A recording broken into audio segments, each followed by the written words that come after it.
Hello everyone. In this Baldur's Gate 3 guide, we will explore everything there is to know about the art of stealing, and I will provide you with all the information you need to have nearly a 100% success chance on sleight-of-hand ability checks. So, let's get started. Sleight of hand is an extremely handy dexterity skill. It directly impacts the success chance of important tasks like lockpicking, pickpocketing, and disarming traps. The higher your dexterity score, the more likely you are to succeed on these checks. I would like to briefly touch on the pickpocket interface because it can be a little bit confusing to read.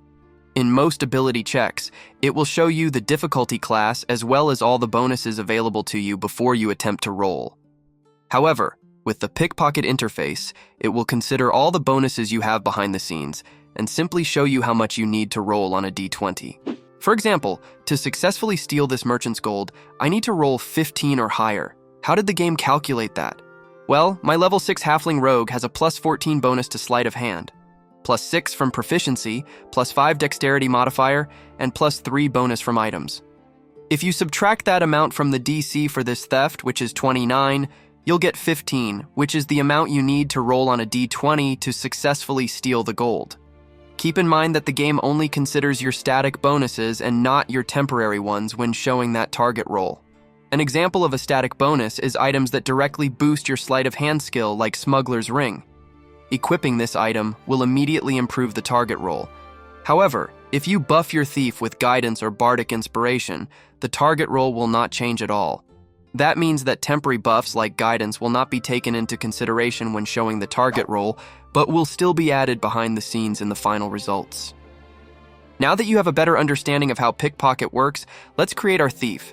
It's likely that you're already on a playthrough, so we will use the services of the Bone Man and enlist a hireling. The one we want is Brinna Brightsong, because she is a halfling.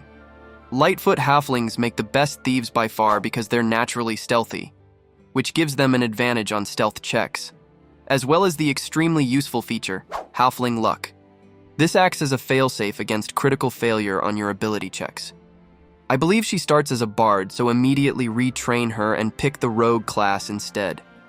Our main ability is Dexterity to improve sleight of hand ability check.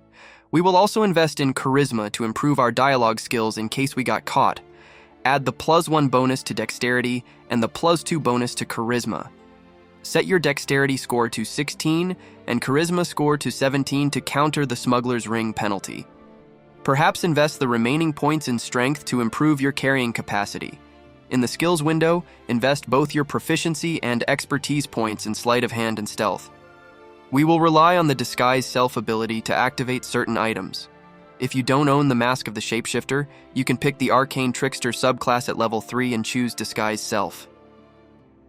At level 4, take ability improvement and increase the dexterity score by +2.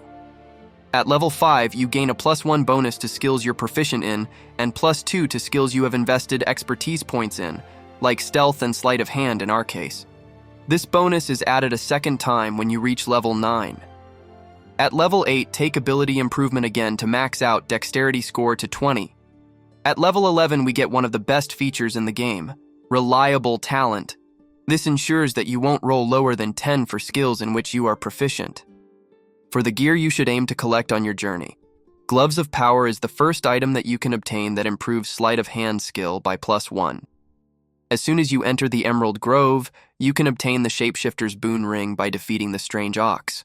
This will provide you with an additional D4 bonus to your ability checks as long as you're using Disguise. You can also find him in Act 2 and Act 3 if you already progressed past the events of Act 1. You can use Disguise Self if you wear the Mask of the Shapeshifter, or as I mentioned earlier, if you don't own the mask, pick Arcane Trickster subclass and choose Disguise Self. Smuggler's Ring to improve both sleight of hand and stealth skills by +2. Silver Pendant to buff yourself with guidance before you attempt to pickpocket.